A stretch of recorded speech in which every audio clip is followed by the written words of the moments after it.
ለየካቲት በዛቲ ዕለት አይረፍ። ቅዱስ ኤፍሬም መታሰቢያው ነው። በረከቱ በዚችም ዕለት የጴጥሮስና የሶፊያ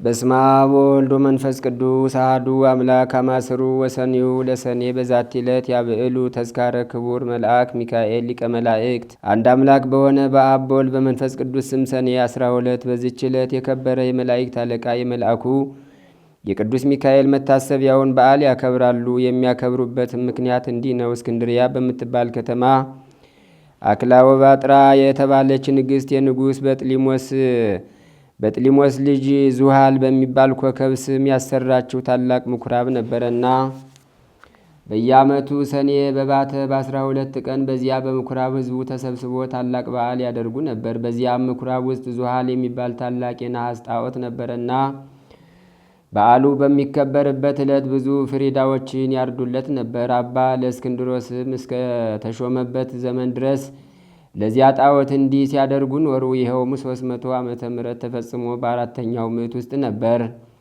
አባ ለእስክንድሮስ በእስክንድሪያ ከተማ ሊቀ ጵጵስና በተሾመ ጊዜ ጻድቅ ቆስጠንጢኖስም በነገሰ ጊዜ የክርስትና ሃይማኖት ስለተስፋፋች ያለ ጣዖት ሊሰብረው ወዶ ሳለ ጎስቋሎች ሰዎች ከለከሉት። እንዲህም አሉት፣ እኛ በዚህ ቦታ ይህን በዓል ማክበርን ለምደናል። እነሆ ካንተ በፊት 18 ሊቃነ ጳጳሳት አልፈዋል። ይህን ልማዳችንንም አልለወጡብንም። አባ ለእስክንድሮስ ግን ከገሰጻቸው አስተማራቸውም። ስህተታቸውንም በመግለጥ እንዲህ ብሎ አስተማራቸው። ይህ ጣዖት የማይጎዳና የማይጠቅም ነው። እርሱንም የሚያመልክ ሰይጣናትን ያመልካቸዋል።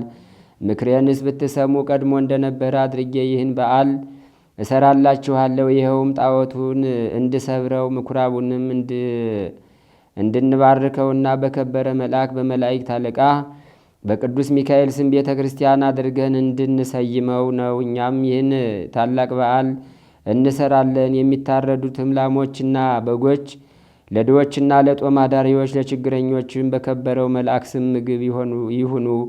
እርሱ በእግዚአብሔር ዘንድ ባለሟልነት ያለው ስለሆነ ስለ እኛ ይማልዳልና። ይህንንም ብሎ በዚህ በጎ ምክር አስወደዳቸው። እነርሱም ታዘዙለት። ከዚህም በኋላ ያንን ምኩራብ አድሰው በዚህ የከበረ መልአክ የመላእክት አለቃ ቅዱስ ሚካኤል ስም ቤተ ክርስቲያን አደረጉት። በዚችም ዕለት አከበሯት። እርሷም የታወቀች ናት። እስላሞችም እስከ ነገሱበት ዘመን ኑራ ከዚያ በኋላ ፈረሷት። ይህም በዓል ተሰራ እስከ ዛሬም ጸንቶ ይኖራል። ዳግመኛም በዚህች ዕለት እግዚአብሔር የመላእክት አለቃ ቅዱስ ሚካኤልን በነገዱ ውስጥ በመላእክት ሁሉ ላይ በብዙ ክብር ሾመው። ይህም የከበረ መልአክ ክብር ይግባውና በጌታችን ፊት ስለ ሰው ልጆችና ስለ ፍጥረትም ሁሉ ይለምናል ይማልዳልም። የዚህ የከበረ የመላእክት አለቃ የቅዱስ ሚካኤል ተአምራቱ ብዙዎች ናቸው።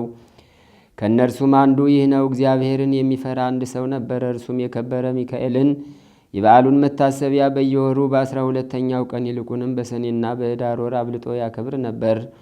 በጎረቤቱም ርኅራኄ የሌለው አንድ ባለጠጋ ሰው ነበር። ይህን እግዚአብሔርን የሚፈራውን ሰው የከበረ መልአክ የሚካኤልን በዓል በሚያደርግበት ጊዜ የጠላውና ያቃልለው ነበር። ለድሆች ስለ መራራቱም ይዘባበትበት ነበረ። የሕይወቱ ዘመንም ተፈጽሞ የሚሞትበትና ከዚህ ከኃላፊው ዓለም ድካምም የሚያርፍበት ጊዜ ሲቀርብ የክብር መልአክ ሚካኤልን የበዓሉን መታሰቢያ ታደርግ ዘንድ ምጽዋት ሰጭም ትሆን ዘንድ ሚስቱን አዘዛት። ከዚህም በኋላ አረፈና ገንዘው ቀበሩት። ሚስቱም ጸንሳ ነበረች። የመውለጃዋ ጊዜም ደርሶ ምጥ ያዛት። በታላቅ ጭንቀት ውስጥ ሳለችም እንዲህ ብላ ጸለየች። እግዚአብሔር መልአኩ ሆይ ራራልኝ፣ በእርሱ ዘንድ ባለሟልነት አለህና በእግዚአብሔር ዘንድ ስለ እኔ ለምንልኝ። ይህንንም ባለች ጊዜ በቤቷ ውስጥ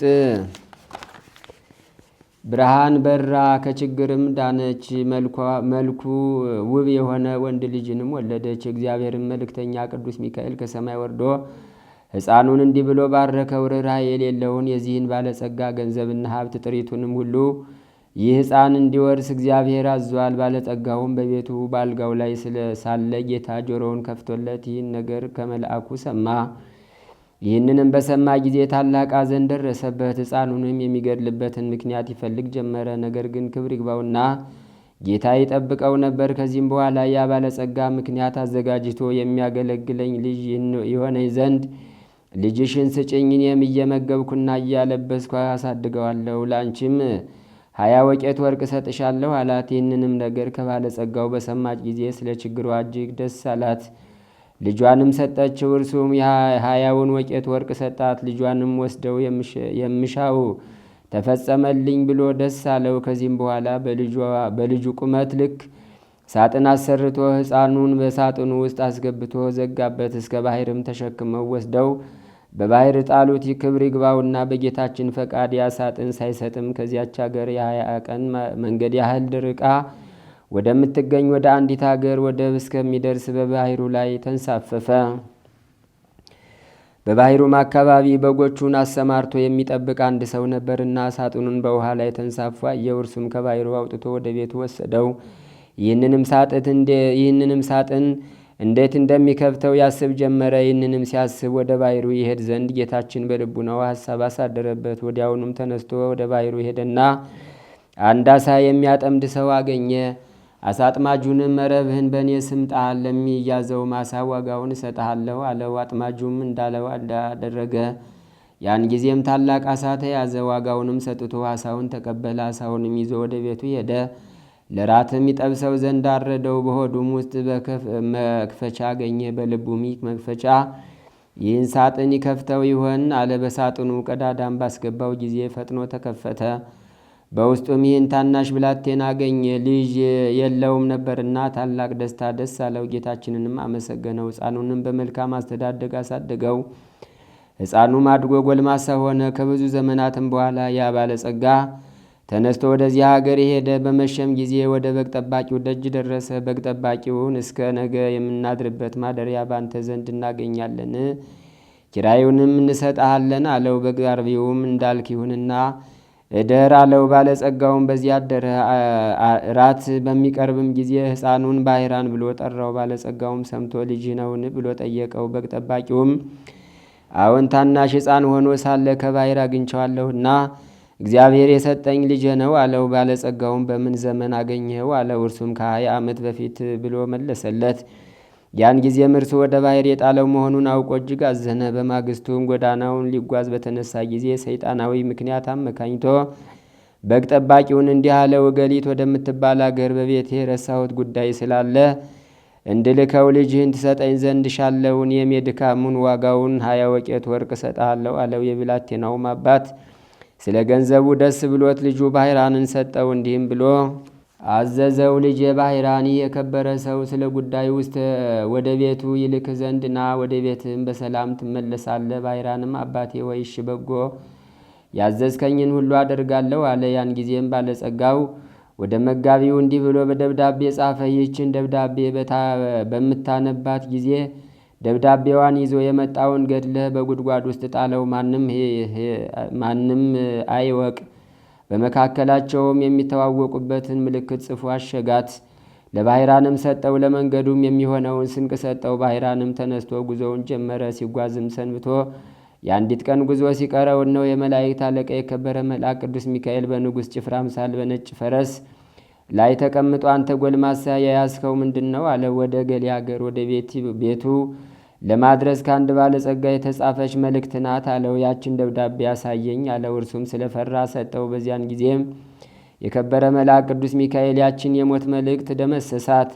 በእርሷ ፈንታ በንፋት ለውጦ እንዲህ ብሎ ጻፈ። ይችን ደብዳቤ ይዞ ለመጣ ባሕራን ለሚባል ሰው ይቺ ደብዳቤ ደርሳ በምትነበብበት ጊዜ ልጄ ገሊትን አጋቡት። በውስጥና በውጭ ያለ ንብረቴንና ጥሪቴን፣ ወንዶችና ሴቶች ባሮቼን፣ ጠቅላላ ንብረቴንም አውርሸዋለሁና የፈለገውንም ሊያደርግ ስልጣን ሰጥቸዋለሁና እኔን አትጠብቁኝ፣ እኔ ብዙ ዘገያለሁ። የእኔ ሹም እገሌ ሆይ በእኔና በአንተ መካከል ይቺ ምልክት እነኋት። ከዚህ በኋላ አሽጎ ለባሕራን ሰጠውና ወደ ባለጸጋው ቤት ሄደህ ይህችን ደብዳቤ ለሹሙ ስጠው። በጎዳናም እኔ እንደ ተገናኘው አትንገረው፣ እንዳይገድልህም ይህን የሞት ደብዳቤ ለውጬልሃለሁ አለው። ባሕራንም እሺ ጌታዬ፣ ያዘዝከኝን ሁሉ አደርጋለሁ አለ። ባይራንም ወደ ባለጸጋው ቤት በደረሰ ጊዜ ያችን ደብዳቤ ለሹሙ ሰጠው። ባነበባትም ጊዜ በመካከላቸው ያለውን ምልክት አገኘ።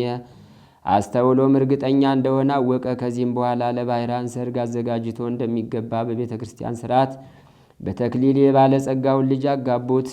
40 ቀን ያህልም ደስታና ሐሴት እያደረጉ ኖሩ። ከዚህ በኋላ ባለጸጋው ከሄደበት መመለሻው ጊዜ ሆኖ በደስታ የሆነውን የመሰንቆና የእንዚራ ድምፅ ሰምቶ ይህ የምሰማው ምንድን ነው ብሎ ጠየቀ። እነርሱም ስሙ ባሕራን ለተባለ የአንተን ደብዳቤ ላመጣ ጎልማሳ ሰው ልጅህ ገሊትን አጋቡት። እነሆ ለ40 ቀናት በሰርግ ላይ ነው። ገንዘብህንና ጥሪትህን ሁሉ ወንዶችና ሴቶች ባሮችህን አንተ እንዳዘዝክ ሰጥተውታል አሉት። ይህንንም በሰማ ጊዜ ደንግጦ ከፈረሱ ላይ ወደቀ፣ በድንገትም ሞተ። ባሕራንም በጎ ሥራዎችን የሚሠራ ሆነ። የተገለጸለትና ከመገደል ያዳነው የመላእክት አለቃ የከበረ መልአክ ቅዱስ ሚካኤል እንደሆነ ሊገድለው የሚሻውን የባለጸጋውን ጥሪቱን ሁሉ ያወረሰውም እርሱ እንደሆነ ተረዳ። የዚህንም የከበረ መልአክ የመላእክት አለቃ የቅዱስ ሚካኤልን መታሰቢያ በየወሩ ያደርግ ጀመረ። ቤተ ክርስቲያንም ሰራለት። የቅዱስ ሚካኤልንም ስዕሉን አስሎ በቤተ ክርስቲያን ውስጥ አደረገው።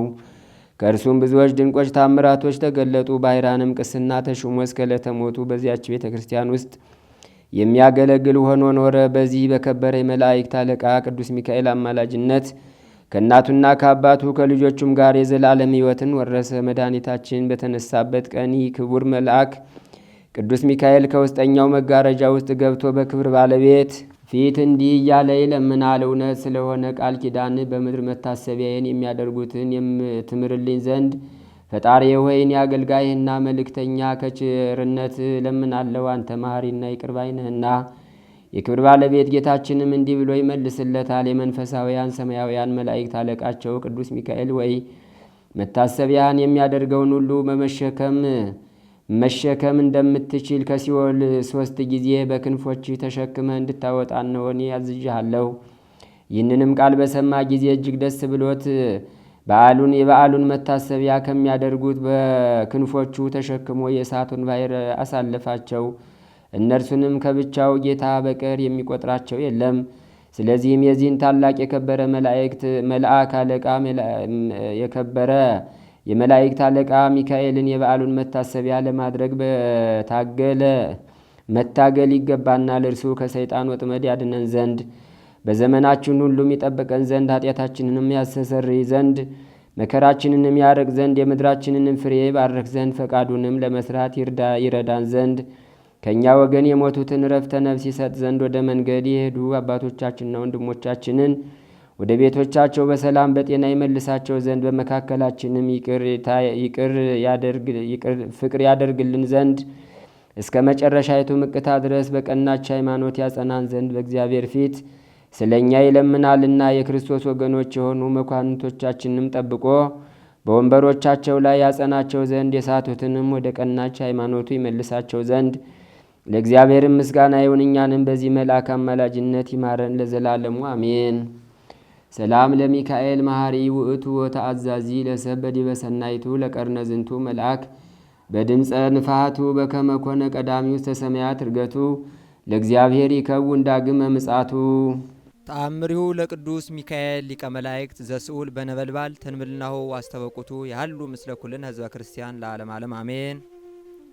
ልመናው አማላጅነቱ በእኛ ላይ ይደርና ተፈጥሮው ከእሳት ነበልባል የሆነ የሊቀ መላእክት ቅዱስ ሚካኤል ያደረገው ተአምሪ ነው። እግዚአብሔርን የሚፈራ ለነዳያን የሚራራ ዘወትርም በሊቀ መላእክት በቅዱስ ሚካኤል ስምም ለሰው ሁሉ በጎ ነገርን የሚያደርግ አንድ ቸር ሰው ነበረ።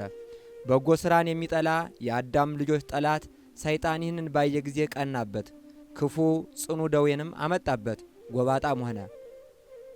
በብዙ ሕማምም ታመመ። ሁልጊዜ ይጮህና ያጓራ ነበር።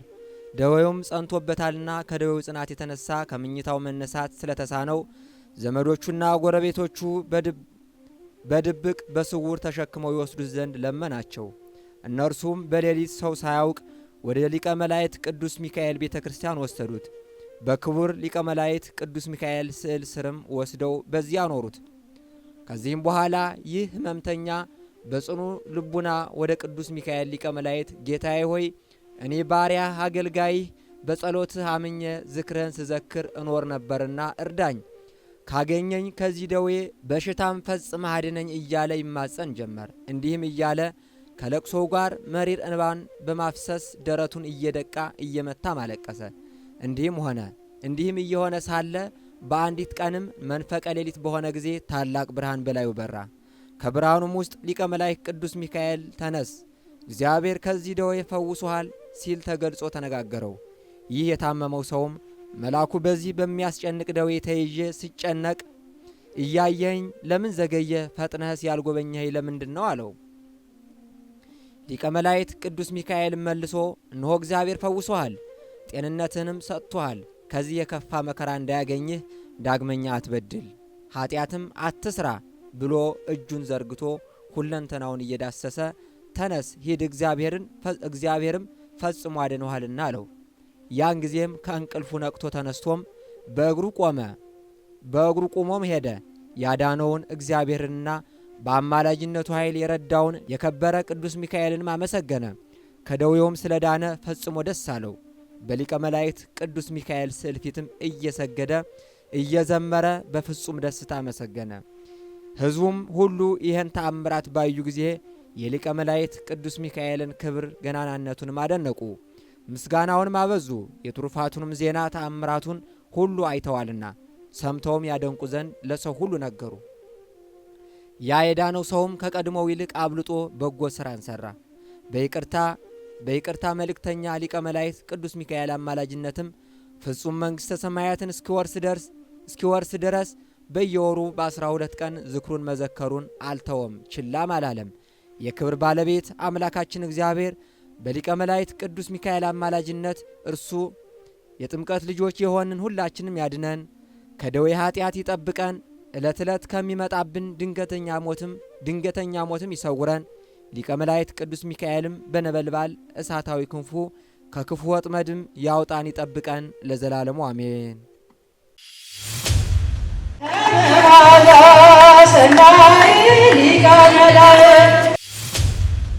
ድካመ ሥጋን ረስታችሁ ዛሬ ቅዱስ ሚካኤል ፊት የቆምነው የሕይወታችንን፣ የሀገራችንን፣ የዓለማችንን እንቆቅልሽ በአማላጅነቱ እንዲፈታ ልንጠይቀው ነው። እግዚአብሔር የወደዳችሁ ትናገራላችሁ። እንደገና በወደደን በእርሱ ከአሸናፊዎች እንበልጣለን።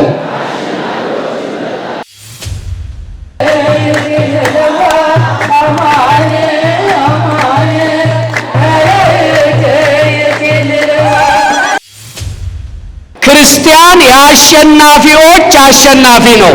እንዴት ደስ ይላል!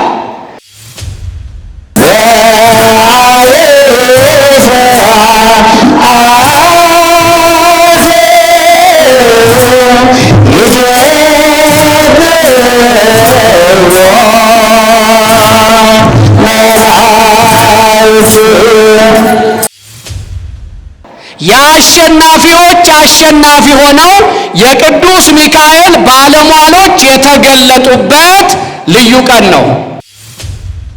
አንዳንድ ሰው ሁሉን የማልፈው በገንዘብ ነው ይላል። አይሁድም ብለው ነበር። የይሁዳን መሳም በ30 ብር እንደገዙ ትንሣኤ ውሸት ነው እንዲሉ ዘበኞችን በገንዘብ ገዙ ይላል ታሪክ። የአሸናፊዎች አሸናፊ የሚያደርግ ቅዱስ ሚካኤል በወታደር አምሳል በፈረስ ተቀምጦ አገኙ። እግዚአብሔር የአሸናፊዎች አሸናፊ አድርጎ ባህራንን ከፍ አደረገ። የሰይጣን ነውረኞች አፈሩ፣ የሚካኤል ወዳጆች ከበሩ። አሁን ነው እልልታ፣ አሁን ነው ምስጋና።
ኃላፊ የተከበሩ መልአከ ምሕረት መምህር ዘካርያስ ሐዲስ የየካ ለሚኩራ ክፍላተ ከተማ ወረዳ ቤተ ክህነት ዋና ስራ አስኪያጅ፣ የተከበራችሁ የየካ ለሚኩራ ክፍላተ ከተማ ወረዳ ቤተ ክህነት የየክፍለ ኃላፊዎች፣ የተከበሩ መልአከ መንክራት ኃይሌ አብርሃ የዚህ ታላቅ ደብር አስተዳዳሪ፣ የተከበሩ መጋቤ ሐዲስ መምህር ኃይለ እግዚእ አሰፋ የሰዋስወ ብርሃን ቅዱስ ጳውሎስ መንፈሳዊ ኮሌጅ አካዳሚክ ዲን፣ የተከበሩ ዶክተር ኢንጂነር ጌታቸው ለዚህ ታሪካዊ ሥራ ለአገልግሎት ከተሰየሙ ኮሚቴዎች ጋር ዕለት ዕለት ለታሪካዊ ሕንፃ የሚተጉ የሕንፃ አሰሪ ኮሚቴ ሰብሳቢ፣ የተከበሩ በኩረ ምዕመናን ቁምላቸው በዚህ በሳጠራው ሚካኤል የታላቅ ታሪክ ባለቤት ስማችሁን ያልጠራዋችሁ እግዚአብሔር የሚያውቃችሁ ሊቃውንተ ቤተ ክርስቲያን አባቶቼ ካህናት፣ ለተልእኮ የምትፋጠኑ ወንድሞች ዲያቆናት፣ የመልአኩ የቅዱስ ሚካኤልን በዓል ለማክበር ከተለያየ ስፍራ በዚህ ቅዱስ አደባባይ የተሰበሰባችሁ ኦርቶዶክሳውያን የተዋሕዶ ልጆች ማኅበረ ምእመናን ሁላችሁ፣ ይልቁንም የደብራችን ድምቀት የሆናችሁ የደብራችን የሰንበት ትምህርት ቤት መዘምራን፣ ይህንን ታሪካዊ ሕንፃ ቤተ ክርስቲያን ከዳር ለማድረስ በተለያየ አገልግሎት የምትረባረቡ የማኅበራት አባላት እንዲሁም ሕፃናት በእግዚአብሔር ስም ሰላም እላችኋለሁ። እንደምን ሰነበታችሁ? እንደምን አደራችሁ? እንደምን አረፈዳችሁ? በቸርነቱ በምሕረቱ በይቅርታውና በመግቦቱ ያልተለየን በመከራ ውስጥ እያሻገረ የነደደ እሳት እያጠፋ በዙሪያችን ያለ የሰይጣን ፈተናን እያራቀ በምሕረቱ በቸርነቱ ጥላ እያሳረፈ ይህንን የምስጋና ቀን እንድናይ የረዳን የጨለማችን ንጋት የሕይወታችን ብርሃን የጎዳናችን የፍኖታችን ሁሉ አቅኚ አምላካችን እግዚአብሔር ስሙ ለዘላለም የተመሰገነ ይሁን። እንኳን ለመጋቤ ብሉይ ሊቀ መላእክት ቅዱስ ሚካኤል የትድግና በዓል ዕለት በሰላም በጤና አደረሰን አደረሳችሁ። የደረሳችሁ አመስግኑ፣ ውለታው የገባችሁ ክብር አቅርቡለት። ለእግዚአብሔር የምንሰጠው ሌላ የለምና እልል በሉለት፣ አጨብጭቡለት። ያነጋልንን አያልፉም ብለን የምናስባቸውን የመከራ ጊዜያቶችን ያሳለፈልንን ዛሬን በጤና ያቆመንን የወለዳችሁ ቢሆን ያሳደገላችሁን ቃል ኪዳን የፈጸማችሁ ቢሆን ቃል ኪዳናችሁን ያሰመረላችሁን በሁለንተናችን ያልተለየንን አምላካችን እግዚአብሔርን እናመሰግነዋለን፣ ከፍ ከፍ እናደርገዋለን። ውዳሴ፣ አምልኮ፣ ምስጋና እናቀርብለታለን። ወገኖቼ፣ አዎ እኔ የቆምኩት ለታሪካዊው ሥራ ባለ አደራ እንድትሆኑ ላሳስብ ነው። በቀጥተኛ መንገድ ታሪክ ስሩ ግን አልላችሁም። ቀዳሚ መልእክት አለኝ። ለመስማት ዝግጁ የሆናችሁ ድካመ ሥጋን ረስታችሁ ዛሬ ቅዱስ ሚካኤል ፊት የቆምነው የሕይወታችንን፣ የሀገራችንን፣ የዓለማችንን እንቆቅልሽ በአማላጅነቱ እንዲፈታ ልንጠይቀው ነው። ድካምን ረስታችሁ በመንፈሳዊ ብርታት ውስጥ ሆናችሁ እኔ የምናገረውን አንድ ቃል እንድታስተጋቡ በእግዚአብሔር ፍቅር ጠይቃችኋለሁ። በቀጥተኛ መንገድ ስጡ ከማለት የቃሉን ስንቅ አቀብሎ ወደ ጉዳይ መግባት ለጉዳዩ ቁልፍ ስለሆነ ነው። እስኪ ሁላችሁም እኔ የምናገረውን ቃል በመንፈሳዊ ኃይል ድምፃችሁን ከፍ አድርጋችሁ እንድትመሰክሩ ጠይቃችኋለሁ። በወደደን በእርሱ በሉ ሁላችሁ። እግዚአብሔር የወደዳችሁ ትናገራላችሁ። እንደገና በወደደን በእርሱ ከአሸናፊዎች እንበልጣለን። እንደገና በጋራ ሙሉውን በሉት። በወደደን በእርሱ ከአሸናፊዎች እንበልጣለን በሉት። ለሶስተኛ ጊዜ ድገሙት። ይሄ ቃል የሚገኘው በሮሜ መልእክት ምዕራፍ 8 ቁጥር 37 ላይ ነው። አንድ ጥያቄ ልጠይቃችሁ። ያለ ልዩነት የወደደን፣ አጣ ነጣ ብሎ ያልናቀን፣ ታመመ ጤነኛ ሆነ ብሎ በሁኔታዎች ያልገፈተረን፣ እጁ ቆሸሸ በኃጢአት ረከሰ ብሎ ዕድሜ ያላሳጠረብን፣ ከእናት በላይ እናት የሆነን፣ ከአባት በላይ አባት የሆነን የወደደን ማን ነው? መልስ ስጡኝ። የወደዳችሁን የምታውቁ መስክሩ። የወደደን ማን ነው? እንደገና የወደደን ማን ነው? ቅዱስ ዮሐንስ በወንጌሉ እግዚአብሔር እንዲሁ ወደደን ይላል። እንዲሁ የወደደ ያለ መስፈርት የወደደን ልጄ ብሎ ያስጠጋን፣ ዘመድ ሲረሳን ያረሳን እስመ አቡየ ወእምየ ገደፉኒ ወእግዚአብሔር ተወክፈኒ፣ አባት እናቴ ተውኝ እግዚአብሔር ተቀበለኝ እንዳለ ዳዊት ሰው በረሳን ጊዜ የወደደን የተቀበለን ማን ነው? መልሱልኝ፣ ማን ነው? በወደደን በእርሱ አለና ከአሸናፊዎች እንበልጣለን አለ። ከምኖች? መልሱልኝ ቶሎ ቶሎ። ከምኖች? ከአሸናፊዎች። ምን ማለቱ ነው? ክርስቲያን አሸናፊ አይደለም። ክርስቲያን የአሸናፊዎች አሸናፊ ነው። እንዴት ደስ ይላል! ክርስቲያን ስለሆንን አሸናፊዎች ብቻ አይደለንም፣ የአሸናፊዎች አሸናፊ። የቱ ይበልጣል? አሸናፊ ወይስ የአሸናፊዎች አሸናፊ? የሚበልጠውን ንገሩኝ። የቱ ይበልጣል? የአሸናፊዎች። የዛሬው ቀን አሸናፊ ነን ያሉ ያፈሩበት፣ የአሸናፊዎች አሸናፊ ሆነው የቅዱስ ሚካኤል ባለሟሎች የተገለጡበት ልዩ ቀን ነው። ነገሩን በኋላ በሊቃውንት የምንሰማው ይሆናል። እኔ ማንደርደሪያ ልናገር ነው ብያችኋለሁ። ዛሬ ዙሃል የተባለው ጣዖት እንዳይመለክ አፍሮ በዓሉ ለቅዱስ ሚካኤል የተቀየረበት፣ ቅዱስ ላሊበላ ሐናፄ መቅደስ በኋላ መጣበታለሁ በዓለ ዕረፍቱ የሚነገርበት፣ አፎምያ ቅዱስ ሚካኤልን በመውደዷ ሰይጣንን መልአኩ መጥቶ እንዴት እንዳሳፈረላት የሚተረክበት፣ አሁን በተነሳሁበት ኃይለ ቃል አሸናፊ ነኝ ያለ ባለጸጋ አፍሮ የቅዱስ ሚካኤል ባለሟል የአሸናፊዎች አሸናፊ የሆነበት ልዩ ዕለት ነው። እንኳን አደረሳችሁ፣ እንኳን አደረሰን። ይሄ ቀን ልዩ ነው። አረ እልል በሉ፣ ሰይጣንን አሳፍሩ፣ እግዚአብሔርን አክብሩ። ክርስቲያኖች፣ አሁን አንዳንድ ሰው እልል በሉ ስንለው ምን ነው እልልታ በዙ እንዶ መደናቆር ሆነ ይላል። ወዳጄ እልልታ የኢያሪኮን ግንብ የናደ ነው። እግዚአብሔርን ይዘው እልል ያሉ የኢያሪኮን ግንብ ተንዶላቸው ወደ ተስፋይቱ አገር ተሻግረዋል።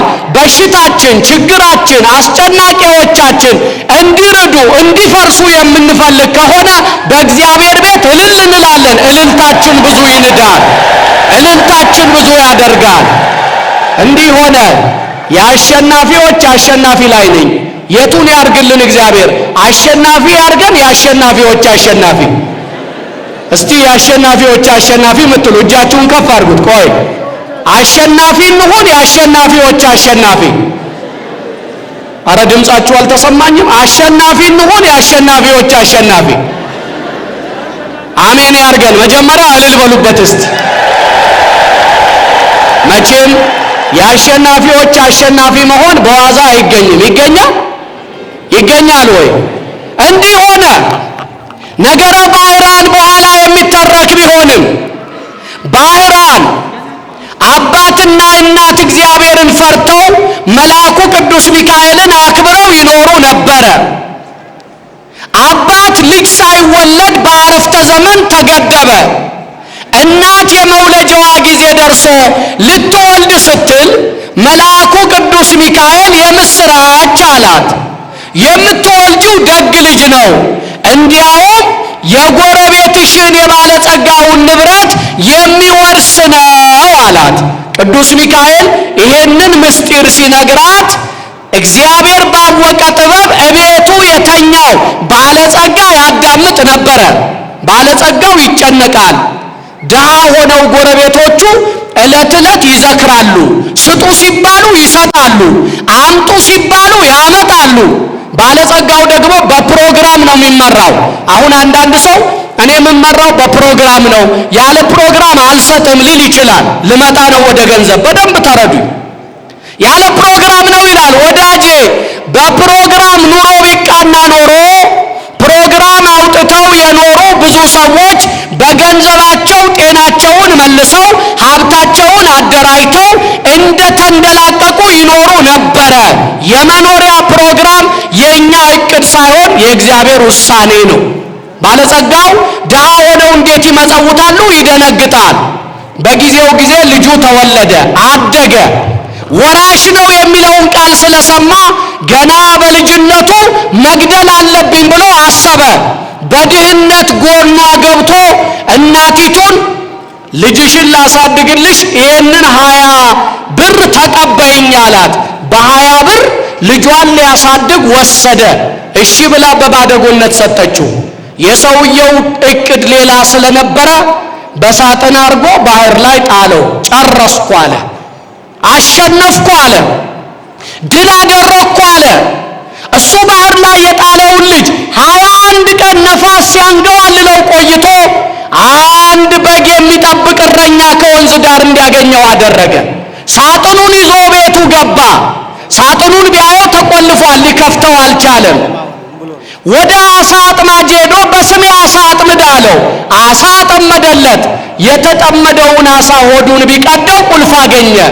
ያንን ሳጥን ቢሞክረው ተከፈተ። ውስጡ የሚቁለጨለጭ ልጅ አለ። ለካ እግዚአብሔር ኑሩ ካለ በሳጥን ታፍኖም ሰው ይኖራል። የሚያኖር ማን ስለሆነ መኖሪያ የዘላለም አምላክ ነው ይላል። ወዳጆቼ የሚያኖር እግዚአብሔር ነው። አያችሁ፣ ልጁ ስም ወጣለት፣ ባህራን ተባለ። ከብዙ ዘመን በኋላ ያ ባለጸጋ ለንግድ ሲንቀሳቀስ ያ ልጅ የሚያድግበት ቤት አደረ። ባህራን ሲባል ሰማ። ስሙ እንግዳ ሆነ፣ ንገረኝ አለው። ባህር ላይ አግኝቼው የዛሬ 20 ዓመት ስላሳደግኩት ባህራን አልኩት አለ። ለካ አልሞተም አለ። እግዚአብሔር ያልቆረጣት ነፍስ እንዴት ትቆረጣለች? አሸነፍኩ ያለ የአሸናፊዎች አሸናፊ ሥራ እየሰራ እንደሆነ አልገባውም። አሁንም 20 ብር አወጣ፣ ለባለጸጋው ሰጠ። አገሬ መልእክት ያድርስልኝ ብሎ ደብዳቤ አዘጋጀ። እንደደረሰ ግደሉት የሚል ደብዳቤ። ያን ደብዳቤ ለልጁ አስጨበጠ። አንዳንድ ሰው ሁሉን የማልፈው በገንዘብ ነው ይላል። አይሁድም ብለው ነበር። የይሁዳን መሳም በ30 ብር እንደገዙ ትንሣኤ ውሸት ነው እንዲሉ ዘበኞችን በገንዘብ ገዙ ይላል ታሪክ። አሁንም ገንዘብ ሰጥቶ ደብዳቤ የሚሞትበትን አስጨብጦ ላከው። መንገድ ላይ የአሸናፊዎች አሸናፊ የሚያደርግ ቅዱስ ሚካኤል በወታደር አምሳል በፈረስ ተቀምጦ አገኙ። መልእክቱን አምጣ አለው። አይ መልእክቱ ይሄ ነው አልሰጥም አለ። እጁ ላይ እንዳለ ደብዳቤውን ቀየረው። ሄዶ ለቤቱ አዛዥ ሰጠ። ሰውየው የጻፈው ይገደል የሚል ነው። አሸነፍኩ ተገላገልኩ አለ። እግዚአብሔርን የያዙ የአሸናፊዎች አሸናፊ እንደሆኑ አልገባው። ያን ደብዳቤ መልአኩ ቀይሮታልና ለኃላፊው ሄዶ ቢሰጠው ደብዳቤው ተቀይሮ ልጄን ዳሩለት፣ ንብረቴን አውርሱት የሚል ሆኗል። ሲገባ ተዳረ፣ ተኳለ።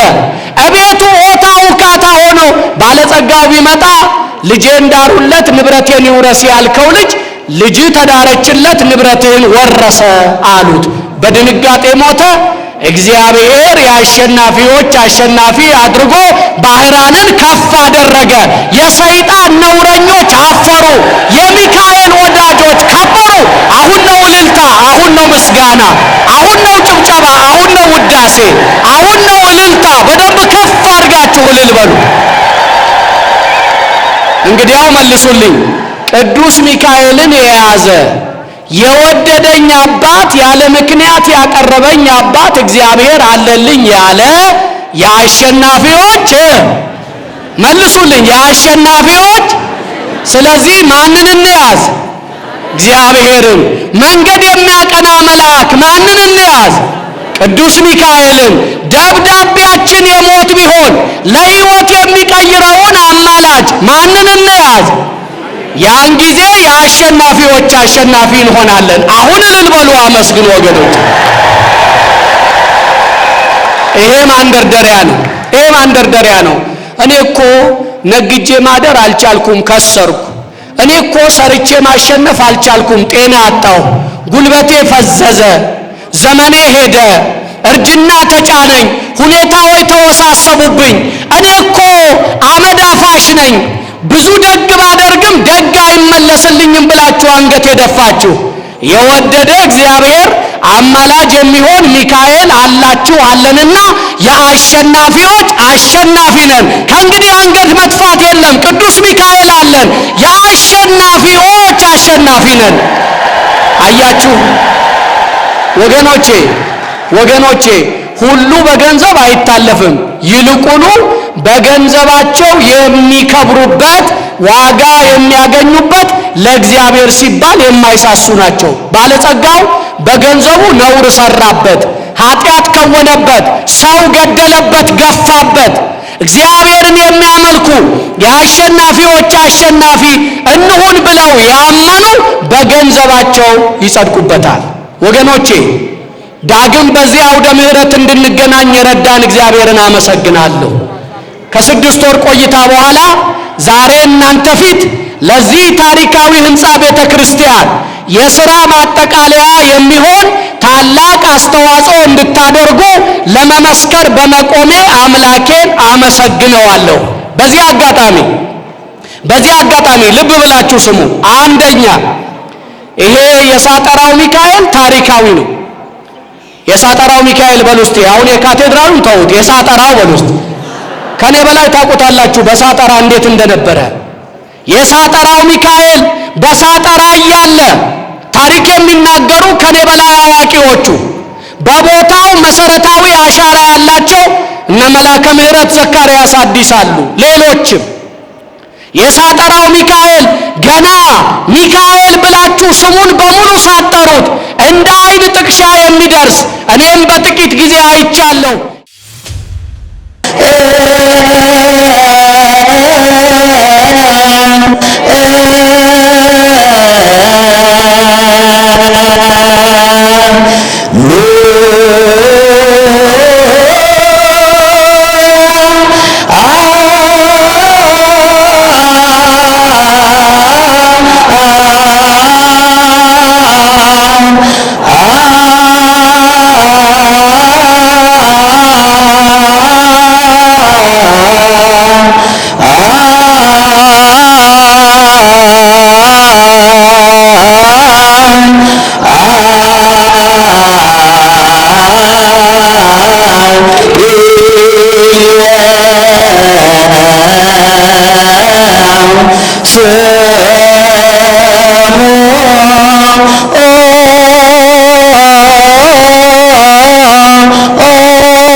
Yeah.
አምላካችን ኢየሱስ ክርስቶስ የሰማነውን በዝን ልቡናችን ይጻፍብን፣ ከቅዱሳን ረድኤት በረከት ያሳትፈን፣ ሰላም ቀን ያውለን፣ በዓሉን የበረከት በዓል ያድርግልን። አምላካችን ቅድስት ተዋሕዶ ሃይማኖታችን አስፋልን፣ ምእመናንን በሃይማኖት አበርታልን። የሰላም አምላክ ሰላምን ስጠን።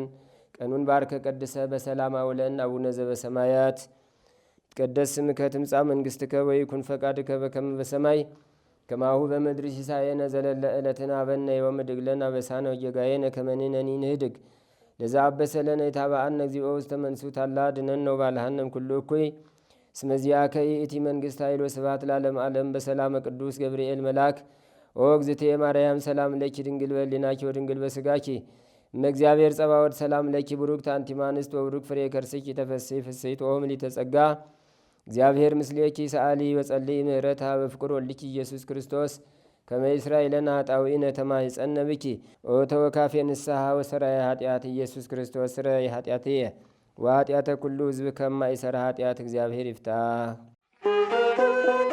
ንቁ ሚዲያ ለተመልካቾቹ ከሚያደርሳቸው ዕለታዊ ሳምንታዊና ወርሃዊ ዝግጅቶች መካከል የየዕለቱን ስንክሳር ወርሃዊና ዓመታዊ የቅዱሳን ገላትና ድርሳናትን በኢትዮ ማህበር የዩቲዩብ ቻናል ያቀርባል። የየዕለቱን ስንክሳር ባሉበት ሆነው በማድመጥ እንዲሁም ወርሃዊና ዓመታዊ የቅዱሳንን ዜና ሕይወታቸውን በማድመጥ ከቅዱሳኑ በረከትና ረድኤት እንዲያገኙ ንቁ ሚዲያ የሁል ጊዜ ምኞቱ ነው። በየዕለቱ የሚለቀቁ ዜና ቅዱሳንን ላይክ፣ ሼርና ሰብስክራይብ በማድረግ አገልግሎቱን ይደግፉ። ንቁ ሚዲያ ርቱ የቤተ ክርስቲያን ልሳን